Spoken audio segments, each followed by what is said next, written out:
Thanks for watching. Thanks for listening. Super pumped to be here. This is Honest to God, a production of AM 1160 The Quest, Atlanta's Catholic Radio. I know I don't have to do the whole thing, Julian. No, you don't. I'm sorry. I got excited. I can understand. I was like reminiscent. I was like old school back in the day. Back in the day, but now we're covered by so many people. We're nationwide. We're global. Global, really. And syndicated radio show with quadruple digit subscribers now. That's right. And by the time this airs, we could have 5 digits. We could be at 10,000. It's pretty exciting. We almost definitely will be. Do we have any idea when this is going to be on the air? I think right around the middle of September, if I'm not mistaken. The middle of September. Well, on the off chance that it comes out earlier, we do have a real sponsor that I want to pitch today. Good. Before we get started on our show, and that is the St. John Bosco Academy Rosary Rally. St. John Bosco Academy is having a Rosary Rally at Sugar Hill at the Bowl, and it's going to be on September 7th. From 6 until 9, there's going to be a rosary. There's going to be speakers. The headliner is Bishop Strickland. So Bishop Strickland's coming in. He's going to do the Rosary Rally. Isn't that cool? Wow. I know. It's neat. So we will definitely try and put a link for that in the show notes if we can. That would be. If not, maybe we'll see if we can get some YouTube videos of it. That'd be awesome for the show. 100%. Yeah, I will be there with my wife and all my children. I will totally do like a thing. I bet I can get Bishop Strickland to talk to me for a few minutes. That'd be awesome. Yeah. And you're an expert cameraman, so and YouTube editor. I mean, you know everything about what's going on. I got an iPhone 7 Plus, son. Like, I don't want to. If this were 2012, I would be like killing. All right. Well, listen. All right. Let's actually get into the show today. I'm super excited. It's a conversion story show. We got Justin here with us in studio today. Justin, thanks for coming out. Yeah, thanks for having me. Appreciate it, guys. It's going to be a party. We're going to get into all things conversion story and all things Justin here in a minute. But first, we're going to begin as we do all things in prayer in the name of the Father and the Son and the Holy Spirit. Lord, thank you so much for this opportunity to come together today with Justin to share his story, the story of his conversion, the story of how you came into his life and the things that you have done for him, Lord.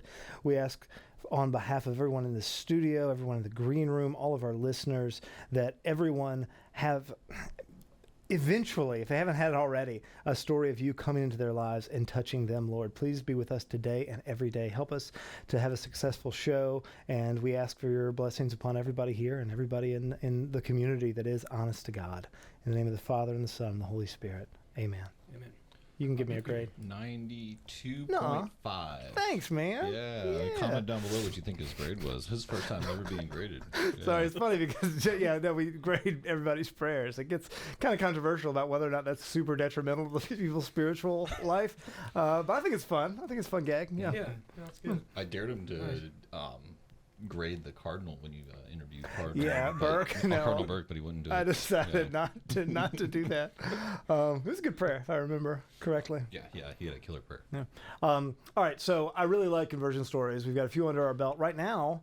Our highest viewed full episode is a conversion story. Yeah, that's right. Isn't it? You should check it out. We can post a link down to it below. It's really powerful, but this one should be even more powerful. I think so. Yeah, it's right behind a video about modesty and a video about whether or not those guys from that Bollywood movie RRR are gay. So pretty hard-hitting stuff here on AM Radio, honest to God. Oh yeah. All right, so in fact, actually, that video gets probably more views per day than all of our other videos combined. It's ridiculous. View count. Part of the reason why I always refer to it as a Bollywood movie is because it's not a Bollywood movie, and 10,000 people keep saying that in the comments, and so I like to just continue to feed that fire. Feed the fire. Feed the algorithm. So anyway, Justin, super glad you're here today. How long have you been Catholic? Since 2018. So that's like, what, 5 years, 6 years, something 6 like that? years, That's awesome. Praise God. I love that. Absolutely. Can we just dive in and go back to little bitty baby Justin and talk about sort of your life growing up, sort of where you're from and all that, and then eventually get to the story of your conversion? Yeah, sure. You want me to start? Yeah, just rock and roll. I was born in Alpharetta. Well, actually, I was born in Norcross. We moved to Alpharetta in 1989, so I was 3 years old. Mm-hmm. So I call, Alpharetta home. My parents still live in the same house. It's crazy because I feel like nobody's from the Atlanta suburbs. I know. You know what I mean? Original Atlantan. Same with both my parents. Both my parents are from Atlanta as well. Okay.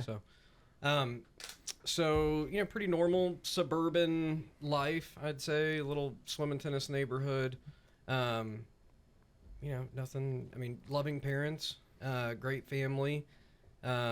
Did you go to public school growing up? Or? I did, yeah. Okay. So I went to public school all the way through.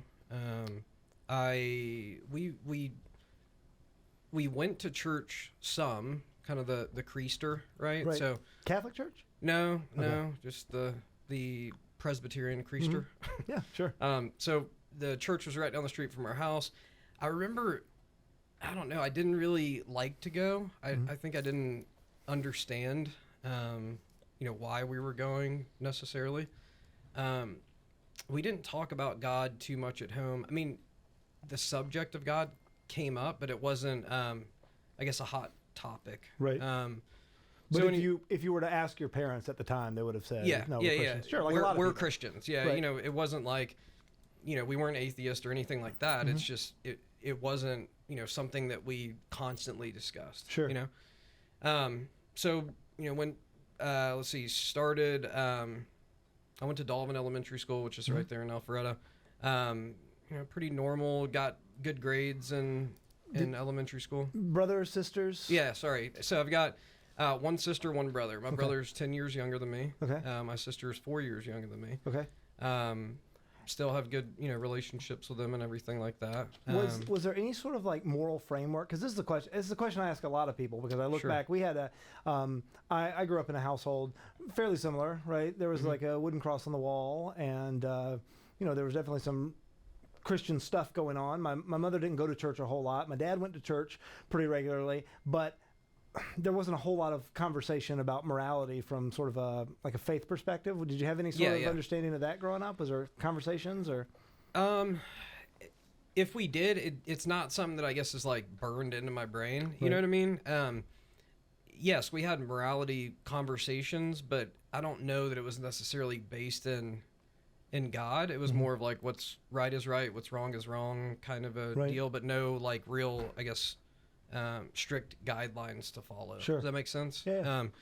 So, that's just kind of how it was as a kid. I remember my parents owned their own business. They're both hairdressers. Oh, cool. And they worked really hard, you know, and I remember that being... Your hair looks great, by the way. Oh, thanks. Yeah. My mom did it.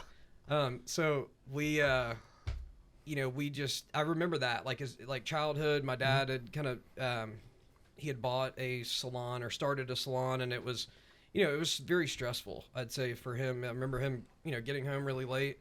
They just worked hard, Sure. but it was nice because, when my mom was off, my dad was at work, vice versa. We stayed with my grandmother a lot during the week, like when we were little kids. That was great. She was super loving and, just a great woman overall. So would you have considered yourself a Presbyterian at this time, or what would be like if your self-identification?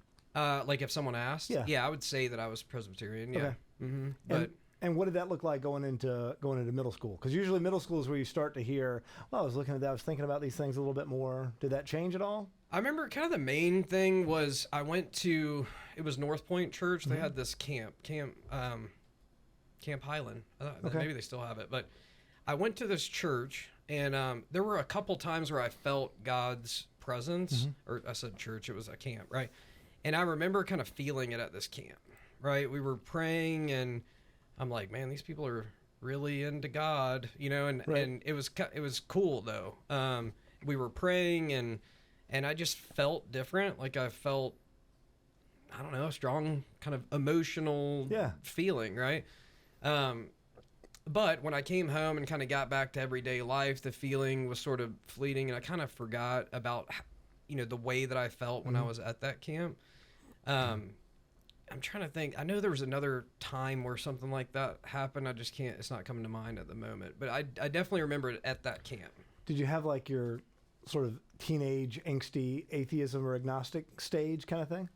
Lots of questioning. I don't...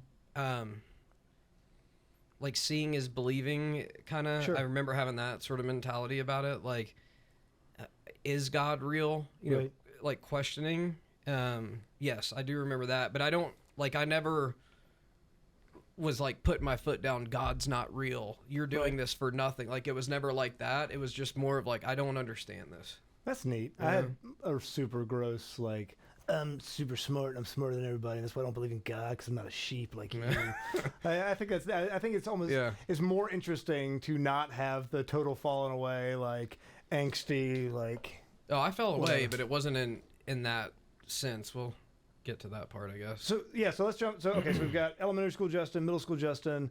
Can you take us into high school Justin? Tell us about that. So middle school, kind of the tail end of middle school, things started to change. Like getting a little bit of trouble, things like that. 8th grade, experiment with drugs and alcohol. Not like to some great extent, but I tried it. Oh, I'm cool, right? That kind of stuff. And then experimented with hooking up and women and all that stuff. Then go into high school, and then it was kind of really into the women and the drugs, and really the women and the alcohol first, then the drugs kind of came like later in high school. And was that just kind of just sort of typical of the high school at the time? Was that just what people did? I thought that, but looking back on it, I'm like, not everyone did that. Right. You know what I mean? I thought that, I'm in high school and it feels good to drink, and people like me when I drink, and I feel good, and so let's do more of that because that's fun. You know, kind of the instant gratification was just huge for me. Like, I wanted results now, right? And I feel like alcohol and other things like provided those results now. Was that tied to a friend group? Like, where did that come from? I think kind of the desire to be bad a little bit, right? Like I kind of had this desire to, buck the system and kind of rebel, and I thought that was cool. I don't really know why. I just felt like that was cool. You know? And I keep prodding into this too, because I had a super similar story where into middle school, I started to try to be like, what do I need to do to be cool, to be a man, to be like different and stand apart? Oh, the girls think it's cool when I do this, or when I go do these guys, I get lots of pats on the back when I'm doing this. And then eventually it's kind of that classic. I got in with not a great group of people, got into a lot of things I shouldn't be doing, started getting in trouble, like big boy trouble by 9th grade and all of this stuff. So I'm always interested in, I guess it's almost cliche because we see it all the time on, television shows and movies and stuff, the sort of high school rebellious whatever. But I always think it's interesting when somebody did at that space in time, like of the late 90s, early 2000s, whatever. Because now I think the way you rebel in high school is totally different and way, I'm not saying it was good when we did it, but like way lamer, like the types of rebellion now. I would agree. I try not to say, I was hanging out with the wrong crowd or whatever, because with me and kind of, I don't know, how I've moved past some of the stuff, part of it's like taking responsibility for it, right? And so yes, there were certain people that I hung out with that kind of progressed me faster, I guess, down that path. Sure. But ultimately we have free will. I'm not right. Trying to No, I know what you mean. Yeah. Yeah, I'm just saying, I don't want to like blame anybody else or anything like that. I just, made a lot of wrong decisions. I didn't do the next right thing. I did the next wrong thing, right? Just over and over and over and over. So yes, trouble kind of started in high school. I got arrested. I went to jail. We were just laughing about that a second ago. It was not fun. we were sharing, swapping stories. Yeah. So that's another episode we'll do later. Yeah, I went to jail in Fulton County, and pretty much instantly knew that I didn't want to do that again. Right. So I wasn't gonna 17. Okay. Yeah, 17. I wasn't gonna like stop doing bad things. I just was not gonna get caught for them anymore. That's the spirit. That was the thought. It's good. Was there during that time period? Was there any sort of religion still in your life? Did you have any sort of, I don't know, ties or anything? Did you feel bad? Did you have a sense of sin or anything like that? I just felt like I wasn't a very good person. Right. Like I didn't know how to fix it. Right. I didn't know that God could fix it, at the time. Yeah, I was having this conversation not too long ago. I was teaching a bunch of kids about culpability, right? Like how responsible we are for our sins. And I said, and once again, I don't want it to sound like I'm passing the buck or like I'm excusing myself. I honestly don't think I realized that any of the mess I was getting into was sinful. I honestly thought, like, I was so I don't know, brainwashed by this sort of relativistic understanding of truth and this idea that as long as you're not like hurting somebody, right? As long as you're not hurting somebody's feelings or whatever, it's like, it's okay. Like, you can cheat on your girlfriend as long as you don't tell her about it, or you can go out on the weekend and do all these things and make all these bad decisions as long as you're not like doing like something really bad that would hurt another person. And I never thought about how it was hurting myself and how it was hurting other people indirectly, right, through my actions. So, yeah, I always thought that if I'm doing something wrong, right, the only person that it's hurting is me. Right. Right. So I totally agree with you on that. Now, if I hurt other people, I didn't really care about it, to be honest with you. I hate saying that because it sounds so bad, real, but it was the truth. I was just, it was terrible. I mean, there was God was always there, right? I know that now, but I did not know that at the time. Right. What did you know, or what did you think about God during that period? I was thinking about Justin pretty much every day. Okay. So I wasn't thinking about God. Right. I don't really remember many things coming up about God during that time. Okay. So towards the end of high school, I had some disagreements with friends and things like that, and kind of changed friend groups, and the drugs like ramped up, kind of almost to the point of being, well, it was out of control, but almost to the point of like needing it every day, right? That scared me, so I decided that I was gonna stop like immediately, and I did. Oh wow! And then a friend of mine actually invited me to go to mass, right? So cool. So I went. It was at St. Bridget, the one over on Old Alabama. Yeah, the really pretty one with all the really statues. Pretty one. Yeah. So that's where we went. I was like, okay, just, kneel up. Oh, I had no idea what I was doing. My friend was kind of giving me the key. Yeah, first one ever. So I can't say that I was like super drawn to it or anything. It was just like, oh, this was cool. Yeah. This is different.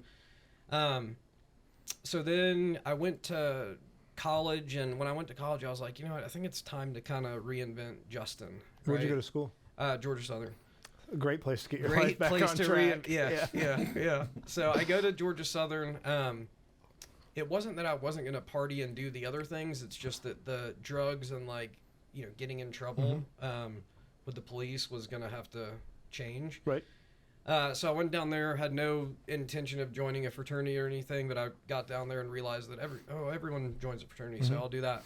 So joined a fraternity, tons of drinking, not really any drugs or anything like that. In college, just the normal, well, see, I say normal, but I don't know that it was normal, right? Like, okay, let's go out, Thursday, Friday, Saturday, and sometimes on Tuesdays, right? So that was like the normal take thing. It easy, only 4 days a week, I graduated, which was surprising. Can I take a little step back and say, what was your relationship like with mom and dad through all this? Was it pretty positive overall? Yeah, it was good. I remember like apologizing for them for being such a dirtbag in high school and being like, I kind of understand why you were probably irritated with me about a few things back then, and I'm sorry that I felt like I had gotten to the other side. Right. But I really hadn't even begun the bad part yet. Right. So you felt like you'd really moderated. Yeah. The reason I'm asking that is because I like to focus on that. I hear that a lot. I do a lot of stuff with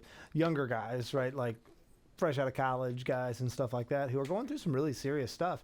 Yeah. And a lot of times they'll give some version of, my parents have no idea because I'm super happy and super whatever when I'm around them. Like I'm killing it, and I kind of think I am. But now I'm re-examining my life, and I'm almost putting that out there just as a PSA to anybody, maybe one of our older listeners who has kids, and they say, "Oh, my kids are doing great. They go to church with me, and they're just like smiling and they're happy." And it was always really easy for me to put on sort of a facade and play the role that I needed to play, even to myself, where I convinced myself like I'm not doing heroin under a bridge, right? I'm great. I'm doing fine. It's just something to look out for. Yeah. We had a good relationship with. They would come down and visit, and I would come home. It was always nice coming home and seeing the family, and really enjoyed that. Then my sister came down to school, so I was there for 5 years. No, I'm not a doctor. Don't have my master's. Sure. Just took 5 years. Right. And so she came down. That was great. I feel like we really kind of built that bond because we were 4 years apart, never were like at the same school together. Sure. You know, she was starting as I was leaving kind of deal. So that was pretty cool. And then I'm trying to think if there's anything else really about college. Not really. I mean, made a lot of good friends. You know, had some relationships and, you know, with really good people, but I was not ready to be a good person. Still was extremely selfish and self-centered and wanted, you know, what I want when I wanted it, and didn't. I did go to church a few times with one of the girls I was in a relationship with, and I do remember, like, especially one night we were in, I think it was in, like, I don't know, Dawsonville or something, but we were singing Silent Night outside, and I was like, man, this is beautiful. Yeah. You know, this is really a special thing. But again, you know, kind of went back to just doing the same old After you graduated, you said? No, this was during college. Okay. So we went, sorry, I'm kind of jumping around, but we came home for Christmas break, went to that service, went back to school, and then it was just back to the same, you know, heavy drinking and partying and, you know, all that kind of stuff. Then I graduated college with an accounting degree, which is still pretty surprising to me that I was able to do that. And then went to work immediately as soon as I got home from school. So, let's see, we were working in Buckhead and, you know, kind of living that life, but I was living for the weekends, right? I was like, if this is all that life has to offer, this kind of stinks, you know, like this is not fun. I'm sitting sitting in a cubicle, you know, banging away on a computer. I'm like, this is awful, right? Not to throw any shade at our accountants out there. Yeah, they're great. But, they do a really good job on taxes. But I can't imagine it's a really fulfilling job in a lot of ways in terms of the day to day what you're doing. Yeah, I like the numbers of it was fun, but I'm too ADD to sit there and like do one thing all day. Right. So I'm like, oh, you know, now I'm in cabinetry, so I'm here and on the job. You know, I like all that stuff. Yeah. So, anyways, I worked there, and then I had met this girl. I went out and worked for her family in Monroe. They had a family business doing like these big industrial racking. They manufactured it, so it was a big manufacturing plant. Pretty cool. I worked out there. We ended up getting married, and that was kind of out of the blue. I don't know that I really like planned to do that. It just sort of happened, you know. I also started an online sports book at the same time. So like a betting kind of thing? Yeah, like where you'd go, you know, you'd sign online, you bet on games and, you know, all that kind of stuff. I really didn't know anything about being a bookie. I just always was like, oh, how can I make money and how can I do this? And so I also started taking pain pills when I was out there. It was like a normal thing. Like all the sales guys took them and everyone was taking pain pills, and it was just a Were they like uppers? Thing. Was it like a stimulant kind of deal? For me, yeah. Okay. It, you know, yes, for me, like I guess it affects everyone differently, but for me, I'm like, this makes me feel how I'd like to feel. Sure. That was the best way I can describe it. And then I remember I was like, oh, I've taken those pretty consistently. And then I didn't have them, and then I started feeling sick, and I'm like... And these were not prescription pain pills? No. Okay. Yeah, no. These were gotten through some nefarious purpose. Or correct. Nefarious means, yeah. Yeah. So I started feeling like really sick when I stopped taking them, and I was like, I think this is, you know, withdrawal, right? So that was kind of, you know, a rapid... It just took off from there, right? So anyways, we got married. Was it a religious wedding? It wasn't in a church. There was a pastor there. Okay. Yeah. It wasn't like, you know, one of our friends or something like that. Sure. It was like a real, you know, pastor. So he was there. Yeah, it was beautiful, you know, beautiful ceremony, beautiful everything. I was, you know, on drugs the entire time. Oh. Yeah. I was at the point when we got married that I had to have drugs all day, every day, or else I was like in the bed, sick, couldn't do anything. It was really, really bad at that point. Yeah, like physically dependent. Yeah. Oh yeah. Okay. For sure. And the bookie stuff had really kind of gotten out of control. So I was, I don't know, 26, 27, and I was making a lot of money, and I had a drug addiction, and it was like fuel to the fire, and things were spiraling out of control really quickly. Did your wife know this at the time? Okay. Yep, she knew. So let's see, we got married in October, and then in January I went to actually in December I decided that I was gonna take my dad. We were gonna go to the Keys, and I was gonna just withdraw for the entire week and like get over this. Did your dad thing. know? Was he yeah, like, everyone knew. I'm gonna go there Everyone and help knew you it. with this? I mean, there was no hiding it, right? I mean, it was extremely obvious. I wasn't working. I was just a bookie full time. That's all I did. Because let's see, the first year I was like, oh well, I made X amount times my salary. Like, why go to work? I could just make a bunch of money and that do was drugs all all under day. the table too, I assume, right? Yeah. Okay. Yeah. But I claimed all of it on taxes and paid taxes on that. That's For all real. Uncle Sam cares about. Yeah. It really is. Yeah. It says So- on the form. It actually says on the form that you're supposed to. Yeah, I filled it out. Yeah, it was weird. including I'm illicit like, activity. I think It's I'm like- telling on myself, but I think this is smart too. Yeah. So, anyways, I'm sorry to interrupt. Yeah, but, no, you're good. Yeah, we are coming close to break time, and I just wanted to take a moment. I know that the story is about to get juicy, but I don't want to get too much into the weeds and then have to cut That's you fair. off right there. So we kind of had a natural pause. So I'm just going to take a moment to have our listeners just comment down below what you think of his story so far. And if you are listening for the first time, check out our 100th episode that just aired just a couple weeks ago. We're going to have a link, put it up right here. And the 100th episode that we filmed, we worked really hard on that. We're really proud that we're now over 100 episodes and with as many subscribers as we have. And if you're listening on the radio, make sure you check out the YouTube.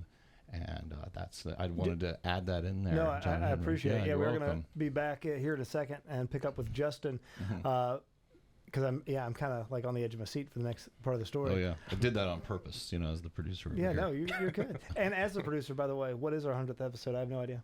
What is it? Yeah, what is so it? we actually cover a lot of people that have been on kind of a highlight reel of what has happened, or just various people that have been on. I think that I actually switched from the producer seat and then went into as a guest seat. And we had our former producer come on and do stuff, and it's just a really cool episode. So definitely go on and check it out. Make sure you check it out. Yep. Thanks for watching. Thanks for listening. We'll be right back. This is Honest to God. All right, ladies and gentlemen, we are back. Thanks for watching. Thanks for listening. This is Honest to God, a production of The Quest, Atlanta's Catholic Radio.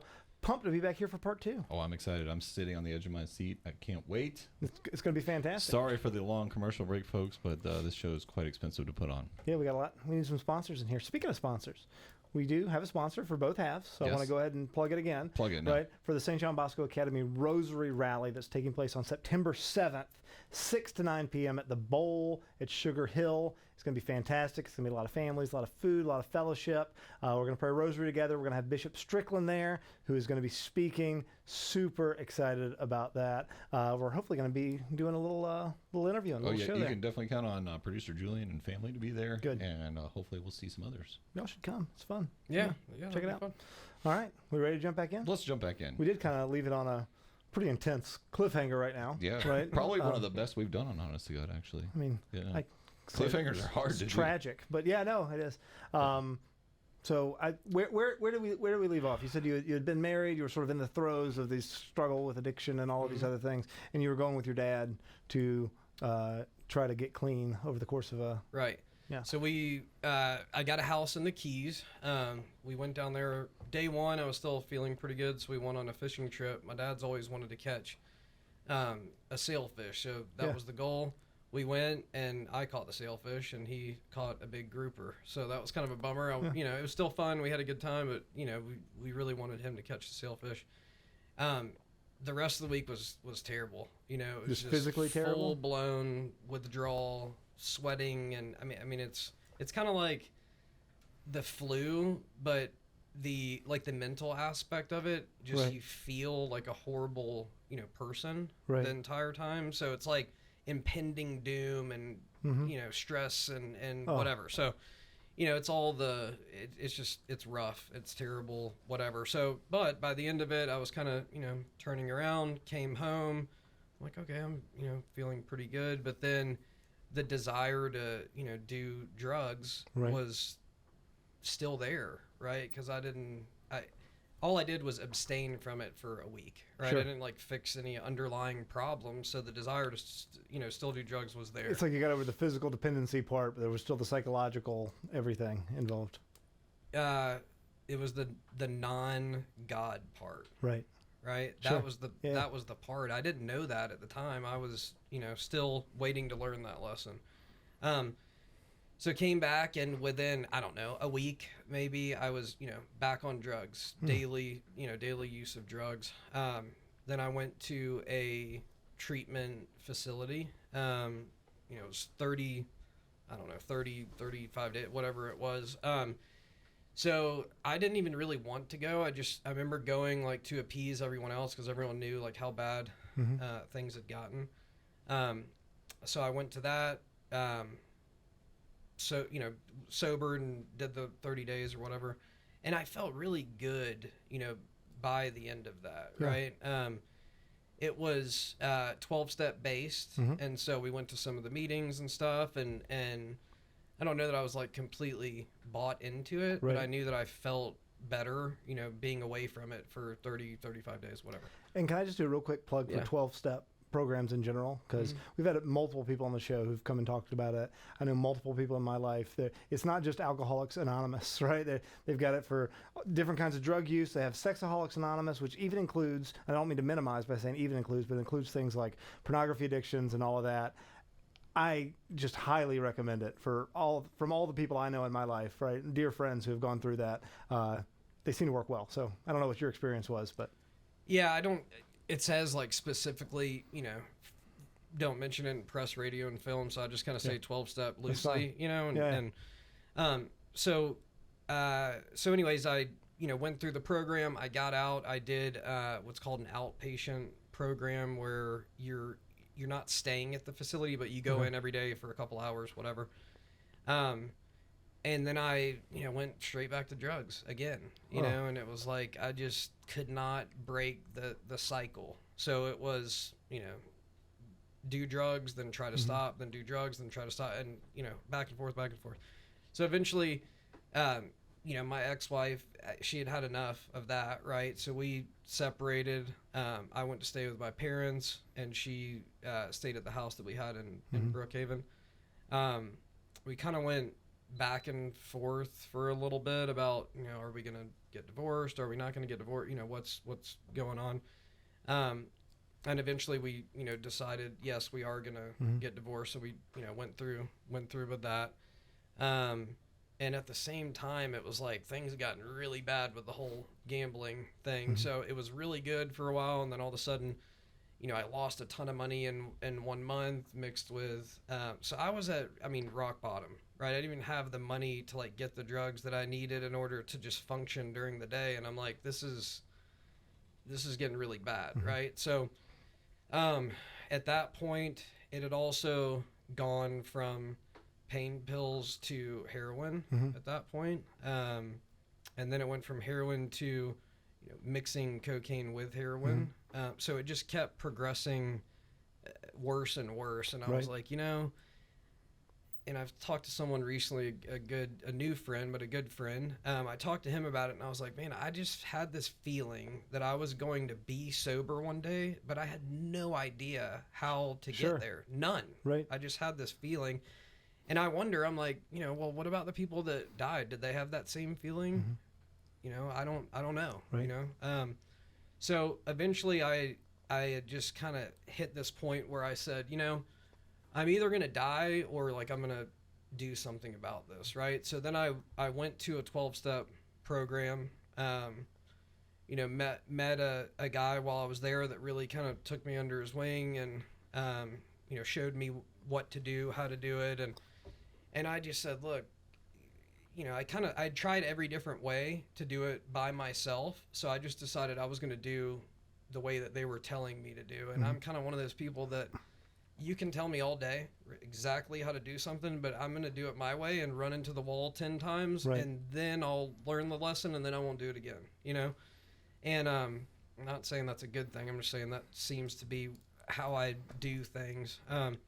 So anyways, I, you know, followed the steps. And I remember there was this one part, and it was like, you know, basically turn everything over to God. And I'm like, This is from the guy. This is from. no, this is from the program, Okay. this 12-step program. So I was like, I don't know what that means, right? Like, I'm the one that does this and that every day. So I can't just say, hey, God, I'm just going to sit right here and I want you to do everything. Yeah. Right. And so that I struggled with that one for a while. And then I was like, you know, I don't really know what that means, but I'm going to commit to doing it, and I'm going to move through that. Shortly after that, I met my wife, Kim. We started dating, and Kim and her family are Catholic. And, you know, at the beginning, I was very arrogant, very selfish. And, you know, that was very apparent to Kim. And, you know, I think that she liked me, but saw that, and that's not really a trait that someone wants in a husband, right? Sure. So, I talked to her, and I don't remember exactly how it happened. I was like, I saw something in Kim that I really, really wanted, right? Yeah. Like, that was in her life, and now I know, like, it was God. It was her relationship with God. I didn't know it really at the time, but I said, hey, look, you know, I want to go to church with you, and I want to progress in this relationship with you. So she, you know, decided to give it another chance, and we started going to mass, and then it was like, you know, things changed for the best in our relationship. So we started going to mass every Sunday, and, you know, it was like, I felt a part of something, and I felt this relationship with God growing between this 12-step program, which very closely follows Catholic principles. Okay, cool.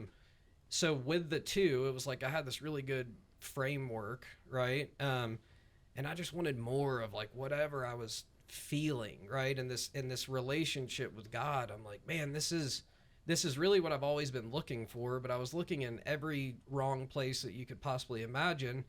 But then I realized this is where I need to be. Was there a moment in particular? I just need to fix something with this camera. Oh, are we paused? I already ordered them. We're paused. Did you pause when I started talking? We will constructively pause on here. Basically, yeah, when you started talking. Perfect. Okay, good.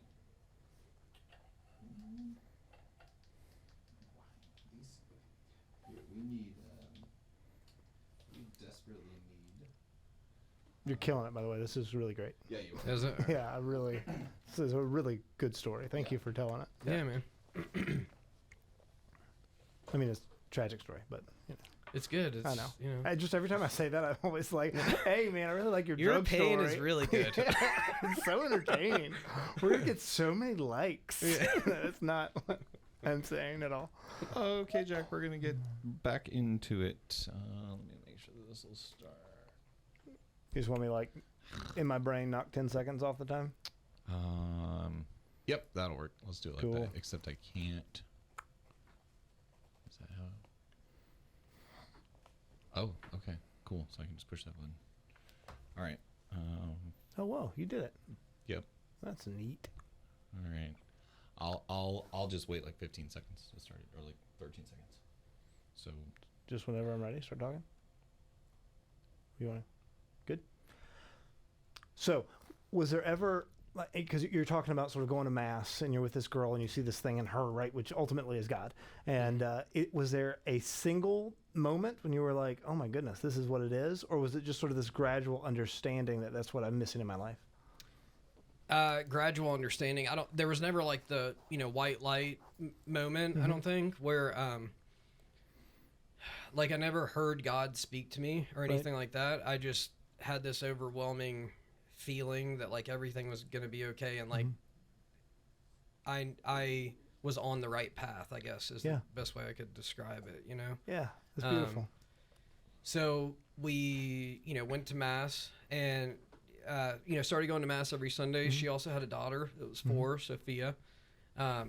Sophia, I was like, just had a blast with her. We wrestle in the living room and do whatever and dance and, just do all the fun stuff with kids. So that was something that I'd never really experienced before. Right. Kind of the somewhat of a fatherly role that was kind of cool, really cool. And so anyways, her family, her dad, she just awesome.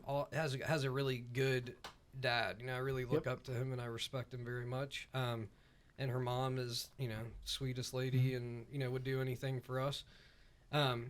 They, sat down at the table and ate together every night, and it was just cool, so we, kept going to mass, and I was, still going to my 12-step program. And, so Were you sober at this point? yeah. Okay. Well, yes, but I was on this pill that they give you. It's called Suboxone. Okay. Right, and I don't like it. I think looking back on it, my emotions were out of whack. I was feeling things, but not to their full extent, or maybe over feeling them. So I can't consider that to be sober now. I felt like I was at the time. I wasn't actively doing drugs, but I was taking this pill that was prescribed to me. That's what I was going to say. blocked Suboxone is the drugs. prescribed for people who are trying to get out of correct. chemical addiction. Yeah. But eventually you have to get off that, right? So then I, start tapering off. You can't just kind of quit it cold turkey. So I start tapering off, and the desire to do the drugs comes back. And Kim had she had had surgery, and she was given pain pills. And I, snuck some of the pain pills, right? And she caught me doing it, and like just the shame, it was horrible. I was like, man, I feel like such a, piece of crap. And it was, so that was the last day that I ever, did any pain pills. And that was in 2017. Okay. September 27th of 2017. So I was, honest with her about it. Well, I mean, I got caught, but I was still kind of just laid it out like, hey, look, the feeling was still there. I thought I could control myself with this, but I can't. And so anyways, I, kept going to mass, kept going to the 12-step. And then I had started this like painting and deck building business, whatever. So we were painting somebody's house, and I see the crucifix on the wall, right? So I start talking to them about it. And I find out that their son actually is the one that leads RCIA at St. Brendan's, and St. Brendan's is where we were going to mass. Right. So I was like, okay, I feel like God's sign. kind of saying, hey, I've teed this up for you, like, yes or no, right? Yes or no. And I'd already kind of start been talking to him about it because of the crucifix. Like you saw the crucifix and that sparked the conversation. And that's cool. And I saw it, and I was like, That's okay, great. I get, I'm assuming they're Catholic. I'm gonna talk to him about it, and so when that happened, I decided that I was gonna go through RCIA, and I was gonna be Catholic. So I went through RCIA, and during RCIA, I decided that I wanted to marry Kim. Like I knew that, hey, this is the one, But she had talked, and she had said, hey, look, I can't marry you if you're still doing this bookie stuff. I can't do that, right? I can't like bring my daughter into that makes life. sense. And I'm like, okay, I totally get that. So when I was done with RCIA, I gave the book over to someone else and said, hey, I'm done with this. And he goes, I'll talk to you in a couple months. I said, no, I'm done. Like, I'm never going to do this again. It's over with. It's fun, whatever, but enjoy it. And you can, do whatever you want with it, but I'm done. So then, at the Easter Vigil Mass, we all came out. We're in the narthex. And then when Kim came out, I proposed to her right there. Stop it. That is great. That is really cool. I remember like Sophia running up to us. And that's embarrassing. Sorry, it's just, man, we can pause, we can cut, whatever you want. No, it's okay, it's fine. Let's keep going. So Sophia ran up, and like she just gave us a big hug, and Kim was so happy, and my family was there, her family was there, and like I knew everything was going to be okay, you know. That is beautiful. That And, is. so. Oh, sorry. No, I've- dude. I've told really the story is. a couple times, but it's just, I don't know. It's like you go from the brink of death, like being saved by God, and Well, and I'll take a second too to just Yeah. talk briefly about the role that really good women play in our lives, right? Because Yeah. I mean, you talk about an instrument that God used, right? And I think when you were telling that story earlier, and you were talking about meeting Kim and realizing there's something different about her, and then she has this daughter there, and you're playing around and you're taking on this paternal role for the first time. There is something about, as a man, having, like, getting a taste of what we're actually made to do, what our primary vocation on this earth after our salvation, right, which is to be a husband and father, right? That's a big deal, and I think we don't realize that. We hide from that. I don't think we realize that we're running and hiding from that, Yeah. but we do in all these ways, and that is 100% the devil. And then you get a little bit of that, and it's like, oh wait, this is actually all I ever wanted, was to be the kind of man that God wants me to be, and that I secretly, right, I want that. I want to be a father, I want to be a provider, I want to be a protector, I want to be good, right? Not goody two-shoes Boy Scout, Opie, Taylor good. I want to be authentically, virtuously good.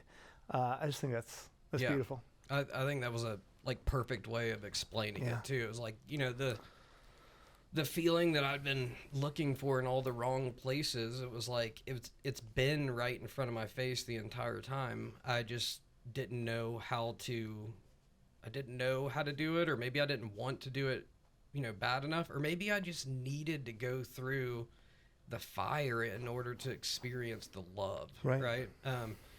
So, sometimes I think about, I'm like, Justin, do you regret all the things that you've gone through? And the answer is no, because I wouldn't know the love if I hadn't walked through the fire. Right. And I do remember times where I'm like, okay, I feel like I'm so far gone, right, that I don't really know how you, like, get back on track at this point. But that's why, I'm a human. I think the way that I do, and God does what he does, and I don't have to understand it, but I know that he's the one that ultimately makes that decision. Right. So, the other thing is, it's like, I don't feel like it was me that got me sober. I feel like God decided that it was my time to be sober. Right. The only thing I feel like I did was to be willing to accept his love. Right. So, that, from there now, I had to go through the annulment, right? So that took two years for us to go through the annulment. Yeah. The plan was to get married in April of 2020. So everything was waylaid, waylaid with COVID. So we had, 10 people at the wedding. We great. danced in my parents' cul-de-sac, and had a reception on their back porch. And I thought it was just such a, perfect ending, I guess, not ending, but beginning for Kim and I, which was like to focus on the real meaning of marriage, which it's just between, us and God. Right. And we had to really focus on that because we were just upset, the family couldn't come and all that kind of stuff, but it forced us to focus more on that, which I think was really a blessing. Right. Focus on what it's really about. Yeah. And that was cool, One thing you told me a long time ago, we were sort of talking about the story, and you said that the annulment took so long and it was such a pain in the rear end, and there were points where you kind of had permission from all the faithful, like from a lot of faithful people in your life who were just saying, dude, just get married, it's okay, right? Yeah. Clearly, your former marriage, that's annullable, right? And you guys made the decision to say, no, we're not. We're going to do this the way that we're supposed to do this. And I mean, talk about like bravery and like sticking to the faith at a time of, I hear so many horror stories about the annulment process, and I can't imagine. So I just think that's really cool that you guys did it. The lady actually that did our annulment, she no longer does it. She said after what you guys went through with the annulment, I refuse to do it anymore. Right. And I was like, well, I respected her decision to do that, but I'm like, but on the other end, yes, we did stick it through and went through it, and it was really tough, and we're like, okay, we're ready to get married and all the rest. But yeah, I am definitely glad that we, stuck it through and stuck to our guns and said, no, we're gonna start off our marriage on the right foot. And yes, it is annoying and it's tough and whatever, but we're just gonna do it. Right. So Can you fast forward to today and talk about Justin right now and family life and all that stuff? yeah. So we have 3 children. So I have my stepdaughter Sophia, she's now 12. Carter, he turned 3 on Tuesday. Who I saw yesterday, and he looks exactly like you.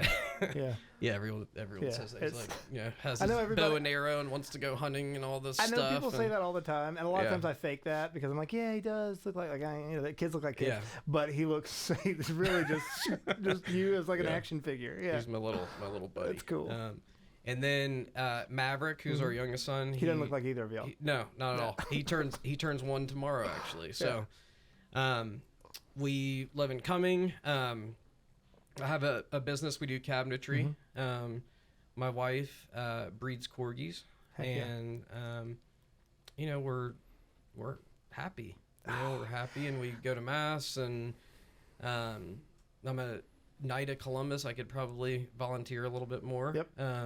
If I'm being honest, but I do some things with the church, and I try to just be involved in that. Even though we're super busy, I try and volunteer or do things or talk to people about God, or try and help if someone reaches out to me, or like you had asked me to do this, or what was the other You did retreat a retreat thing? a while back. Yeah. So it's tough to talk about this stuff sometimes, but my hope would be that my story would help somebody else. Right. That's what my intention would be by sharing the story. So we only have a few minutes left, but I did have a couple of questions just from throughout the story. Early on, you talked about how, obviously, from the time you started getting into trouble when you're younger, and then older in college and everything, you said obviously God was there all along, and I didn't see it, but you made some mention of when I look back, I can kind of see that better, right? I can sort of understand God's presence there. Do you have any specific moments? Do you have anything that? Yeah. So when I got arrested, they were looking for someone that was doing these arsons and burglaries and all this kind of stuff. It wasn't me, but they didn't believe me at all at the time, because we were in the same area, kind of doing some similar things. So as I'm sitting in jail, I'm watching the TV, and I see that they caught this arsonist, right? And I'm like, oh, I have the worst luck in the world. I mean, they thought that was me. That wasn't me. I mean, clearly they caught that guy. But I'm like, actually, I was the luckiest dude in the world because I didn't get in trouble for that, something that I didn't do, right? And that does happen. So, in that instance, that's just one example. I mean, there's a million more that are like that. But I was looking at it under a negative connotation, where in fact it was actually like a positive thing. So I've started adding to my little morning prayer routine, going through all the things I had to be thankful about, right? I mean, that sounds lame and cheesy, and it's the best exercise in the entire world. And I said I do my prayers are sort of lined up as I start with thank yous, and then I do I'm sorries, and then I do pleases, right? Yeah. So, but my list of thank yous just gets progressively longer, and I totally, I'm prideful and arrogant and feel like I'm put upon all the time, because how could somebody as great as me have to deal with this? But it's a great time to look back and be like, dude, shut up. Like, what are you doing? Like, you've got it better than you could ever possibly deserve. And I just think those thank yous are super important. I'm sure somebody smarter than me told me that structure my prayer like that a long time ago. But that's great. Do you have any, I mean, this is kind of cliche and hokey here at the end, but worthwhile, I think. Do you have like a message? Do you have like a thing to tell people who are struggling with addiction of any variety, right? That like I don't know, just somebody who's been through it and has kind of come out on the other side. It's super cool. Do you have anything to say to people who are there, who are in the mud and muck right now? Yeah, I think the main thing would just be, don't give up on it. I see some people give up and just say, oh, well, I'm going to be like this for the rest of my life, so I'm just going to keep going. I think the other thing would be, just be willing to learn new things, accept the fact that you're not always right. Accept the fact that there is another life, right? On the other side of this addiction that's beautiful, Right. and God is that life, right?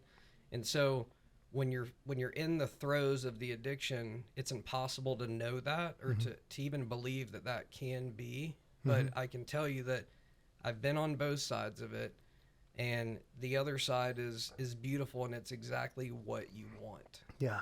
You know, Even if you don't realize that you want it. I always separate happiness and joy when I'm talking about this. Like, there's a lot of ways to be temporarily happy. Yeah, There's a whole lot of things yeah. I could do right now to make me really temporarily happy that would give me no joy, right? That would not actually better me as a person. Joy comes from virtue and living as you should, as you ought to. Well, right? the people that choose happiness, right? Like with material, whatever it is, it doesn't have to be material things, but overall they want joy as well. They just don't. Yeah, like you said, they're still seeking joy, but they're getting temporary happiness instead. Well, it's that whole St. Augustine line, right? Of your heart will not rest until it rests in Christ.